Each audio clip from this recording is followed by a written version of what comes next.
The Moses Saunders Dam in Massena turned into a classroom today for Clarkson University students. 7 News reporter Sean Brenda learns more about the 10-week research experience where students got to focus on energy and the environment. While people come to the Hawkins Point Visitor Center to see the view, Clarkson students are here to learn the operational mechanics of a power system and the effects it has on the environment.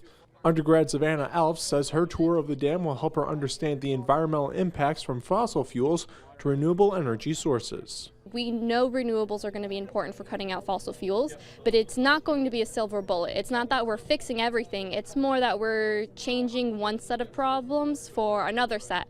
And so this set, we can mitigate, and that's better than fossil fuels in the air creating climate crisis, but it's still things that we need to mitigate. With a grant from the National Science Foundation, Clarkson University hopes to recruit more students in future years to better study both the electrical and environmental impacts of the Saunders Dam here in Massena. Professor Tom Ortmeyer says part of the goal with the program is to get undergrads to continue their studies as a graduate student. A lot of our students, undergraduate students, do go directly into industry, but we definitely need a certain percentage of them to really get involved in graduate studies, research, and careers in the research area, as well as the industrial area. The $400,000 grant allows Clarkson to bring 10 students each summer through 2025 for the 10-week research experience. Sean Brenda, 7 News.